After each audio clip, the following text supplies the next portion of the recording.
আব্দুল হামিদের দেশ ছাড়ার ঘটনায় ক্ষোভ বিক্ষোভ, জড়িতদের শাস্তি দিতে না পারলে পদত্যাগের ঘোষণা স্বরাষ্ট্র উপদেষ্টার।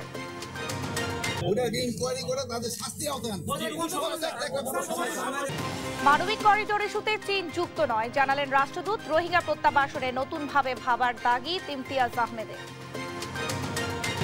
অনিশ্চিত অবস্থার মধ্য দিয়ে চলছে দেশ, অল্প সময়ে গণতন্ত্র পুনরুদ্ধার সম্ভব কিনা সে বিষয়ে শঙ্কা জানালেন মির্জা ফখরুল। একটা অনির্দিষ্ট অনিশ্চিত একটা অন্তর্বর্তী সরকার, এটা কি দেশের মানুষের জন্য কোনো উপকারে আসতে পারে না। আসাদুজ্জামানের স্ত্রীর বিপুল সম্পদ, বেনজিরের মেয়ের ব্যাংক হিসাব ও দুবাইয়ের ফ্ল্যাট জব্দের আদেশ। টিউলিপকে 14 মে দুদকের তলব।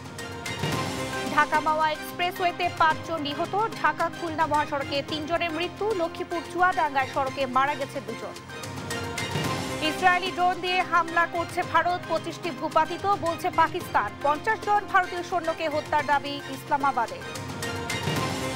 এবং ড্রোন হামলার বাতিল হলো রাওয়ালপিন্ডি স্টেডিয়ামে পিসিএল এর সব ম্যাচ, দেশে ফিরিয়ে আনার ব্যবস্থা হচ্ছে রিশাদ ও নাহিদকে। সংবাদ রাতে দেখছিলেন সংবাদ শিরোনাম, সঙ্গে আছি আমি শারমিন নাজরী। এবারে থাকছে বিস্তারিত। ছাত্র জনতার গণ অভ্যুত্থানে আওয়ামী লীগ সরকার পতনের 9 মাস পর ছেলে ও শ্যালককে নিয়ে দেশ ছাড়লেন সাবেক রাষ্ট্রপতি আব্দুল হামিদ। বুধবার দিবাগত রাত 3টা 5 মিনিটে থাইল্যান্ডের উদ্দেশ্যে দেশ ছাড়েন তিনি। সাবেক এই রাষ্ট্রপতির দেশ থেকে তোলপাড় সারা দেশ। সহায়তাকারীদের আগামী 3 দিনের মধ্যে গ্রেফতার এবং স্বরাষ্ট্র ও ছাত্র উপদেষ্টাদের পদত্যাগের দাবি করেছে ইনকিলাব মঞ্চ। এদিকে স্বরাষ্ট্র মন্ত্রণালয় ঘেরাও করেছে যুব অধিকার পরিষদ। ইউসুফ ভুইয়া রিপোর্ট। ছাত্র জনতার গণ অভ্যুত্থানের মুখে গেল বছরের 5 আগস্ট পতন হয় আওয়ামী লীগ সরকারের। এর 9 মাস পর দেশ ছাড়লেন সাবেক রাষ্ট্রপতি আব্দুল হামিদ। বুধবার দিবাগত রাত 3টা 5 মিনিটে থাইল্যান্ডের উদ্দেশ্যে দেশ ছাড়েন তিনি। শুধু সাবেক রাষ্ট্রপতি আব্দুল হামিদই নয়, তার সঙ্গে ছেলে ও শ্যালকও দেশ ছাড়েন। এভাবে দেশ ছাড়ার সুযোগ পাওয়ায় বর্তমান অন্তর্বর্তী সরকারের কার্যক্রম নিয়ে সমালোচনার ঝড় বইছে। ঢাকা বিশ্ববিদ্যালয়ের মধুর ক্যান্টিনে সংবাদ সম্মেলন করেছে ইনকিলাব মঞ্চ। এ সময় আগামী 3 দিনের মধ্যে ফ্যাসিবাদের দোসর সাবেক রাষ্ট্রপতি আব্দুল হামিদ সহ গণহত্যার সহযোগীদের দেশ থেকে সহায়তাকারীদের গ্রেফতার দাবি জানান মঞ্চের নেতারা। এদিকে সাবেক রাষ্ট্রপতি ও হত্যা মামলার আসামি আব্দুল হামিদের দেশ ছাড়ার প্রতিবাদে স্বরাষ্ট্র মন্ত্রণালয় ঘেরাও করেছে যুব অধিকার পরিষদের নেতাকর্মীরা। বিক্ষোভে যুব অধিকার পরিষদের নেতারা বলেন, ছাত্র জনতার অভ্যুত্থানের 9 মাস পর সাবেক রাষ্ট্রপতি আব্দুল হামিদ রাতের আধারে দেশ ছেড়ে গেলেন। এটা দেশের জনগণের সঙ্গে ধোঁকা। এদিকে অন্তর্বর্তী সরকার এখন পর্যন্ত কি কি বিচার ও সংস্কার করেছে তা জানতে চেয়েছে জাতীয় নাগরিক পার্টির মুখ্য সংগঠক হাসনাত আব্দুল্লাহ। বৃহস্পতিবার সকালে নিজের ফেসবুক অ্যাকাউন্টে পোস্ট করে এসব বিষয় জানতে চান তিনি। হাসনাত আরও বলেন, খুনিকে দেশ থেকে নিরাপদে বেরিয়ে যাওয়ার সুযোগ দেওয়া হয়, পুলিশ আসামি ধরলেও আদালত থেকে জামিন দেওয়া হয়। এ সময় তিনি বলেন, দ্বিতীয় ট্রাইব্যুনাল জানুয়ারিতে হওয়ার কথা থাকলেও মে মাসে এসেও শুরু হয়নি। ইউসুফ ভুইয়া, দেশ টিভি, ঢাকা।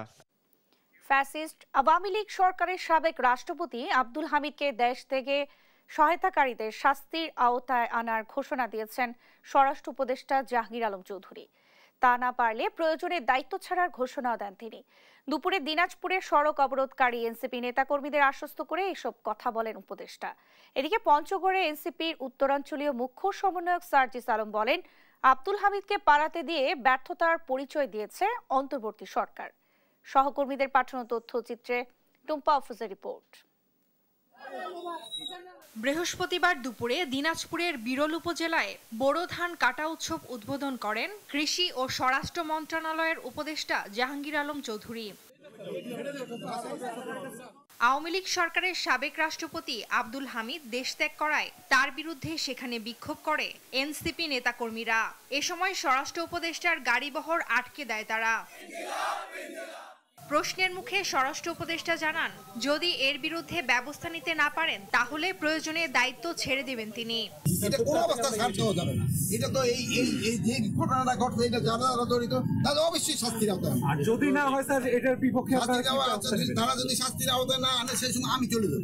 এদিকে পঞ্চগড়ের আটোয়ারির 12 আউলিয়ার মাজারের ওরস মোবারক দেখতে গেছেন এনসিপির উত্তরাঞ্চলের মুখ্য সমন্বয়ক সার্জিস আলম। সাবেক রাষ্ট্রপতি আব্দুল হামিদকে দেশ ত্যাগের সুযোগ দেয় ক্ষোভ জানান তিনি। বলেন নিজ এলাকায় সরকারি কোটি কোটি টাকা নষ্ট করেছেন আব্দুল হামিদ। তাকে পালানোর সুযোগ দিয়ে অন্তর্বর্তী সরকার সবচেয়ে বড় ব্যর্থতার পরিচয় দিয়েছে। আব্দুল হামিদ যে রাষ্ট্রপতি ছিল, উনি গতকালকে দেশ ছেড়ে পালিয়েছেন। তিনি পালিয়েছেন না, তাকে পালাতে দেয়া হয়েছে। 9 মাস পরে উনি কিভাবে দেশ ছেড়ে যায়? আওয়ামী লীগের যে কয়েকজন সুবিধাভোগী বাংলাদেশে ছিল তার মধ্যে অন্যতম তিনি। রাষ্ট্রপতি হিসেবে রাষ্ট্রের সর্বোচ্চ সুযোগ সুবিধা তিনি সবসময় পেয়েছেন। রাষ্ট্রপতি হিসেবে তিনি দেশের একটা গুরুত্বপূর্ণ অঞ্চলে টাকাগুলোকে একদম আবর্জনায় ফেলেছেন। এ পর্যন্ত অন্তর্বর্তী সরকার মৌলিক কোনো সংস্কার করতে পারেনি বলেও অভিযোগ করেন সার্জিস আলম। বলেন সংস্কার ছাড়া সরকার নির্বাচন দিতে চাইলে তা হবে জুলাই শহীদ ও আহতদের রক্তের সঙ্গে বেইমানি। এই ইন্টারিম সরকার এখন পর্যন্ত একটা মৌলিক সংস্কার বাস্তবায়ন করতে পারে নাই।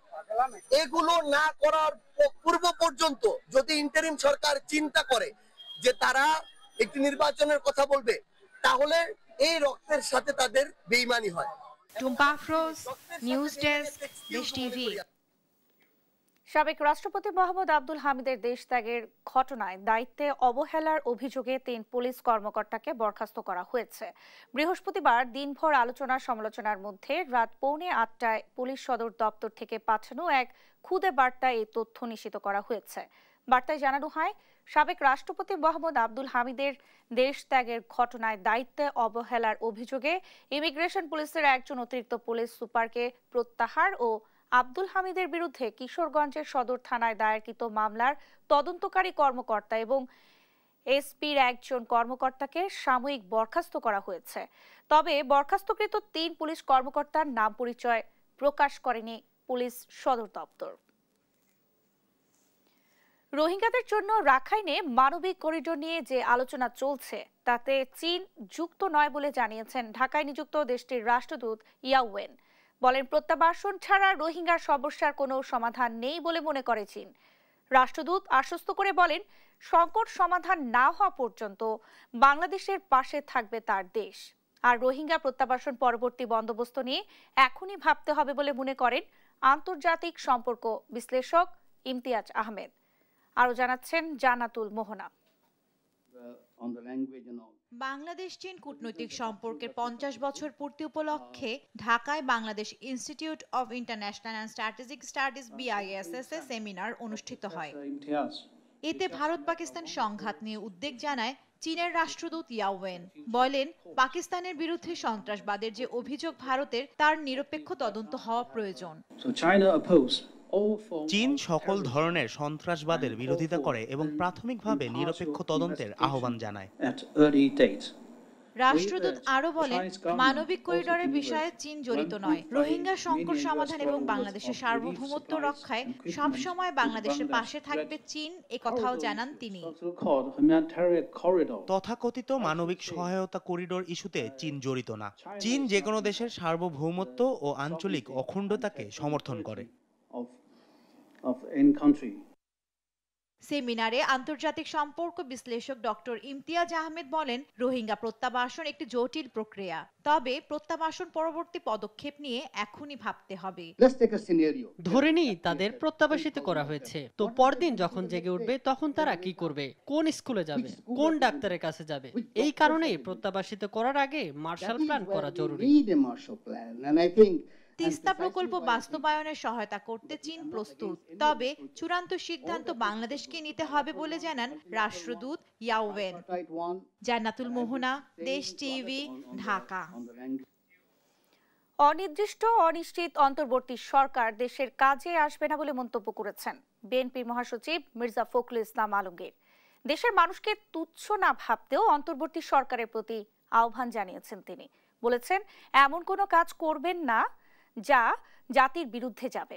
আর বিচার বিভাগের স্বাধীনতা নিশ্চিতে বিচার বিভাগ থেকে ফ্যাসিবাদের দোসরদের অপসারণ করতে হবে দাবি দলটির স্থায়ী কমিটির সদস্য সালাউদ্দিন আহমেদের।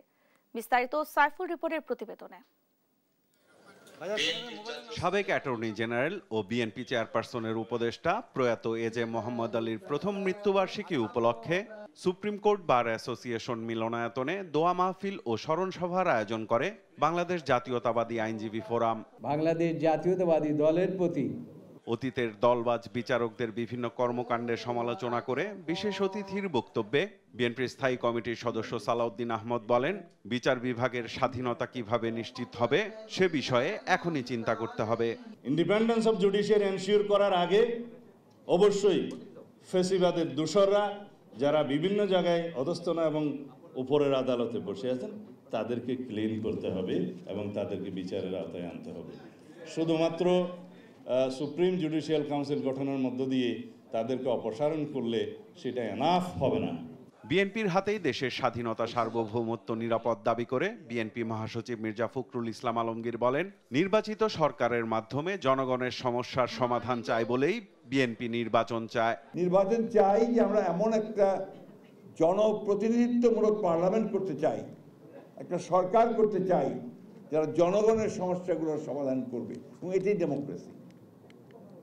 এখন আপনার সংস্কার করতে হবে, আমরা তো সংস্কার চেয়েছি সবসময়, এবং অনেকে বলছে যে আগে সংস্কার হবে তারপরে নির্বাচন। তো সংস্কার তো একটা চলমান প্রক্রিয়া। সংস্কার করতে হতে আপনার 5 বছর 10 বছরও লাগতে পারে, এটা সব চলমান। তাহলে নির্বাচন 10 বছর হবে না। আর এই 10 বছর কি ওই ফ্যাসিবাদী আমলাদের হাতেই দেশ চলবে? অভিযোগ করেন, দেশের মানুষ ও রাজনৈতিক দলগুলোকে অবজ্ঞা করছে অন্তর্বর্তী সরকার। এমন কোনো কাজ করবেন না যেটা বাংলাদেশের মানুষের জন্য উপযোগী হবে না। আজকে এমন কাজ করছেন যে বাংলাদেশের মানুষ কিছুই জানে না। প্যাসেজ দেবেন, করিডোর দেবেন, সেই করিডোর দেবেন, কারোর সাথে আলাপই করছেন না। অনুরোধ করব, দয়া করে বাংলাদেশের মানুষকে আন্ডারস্টিমেট করবেন না।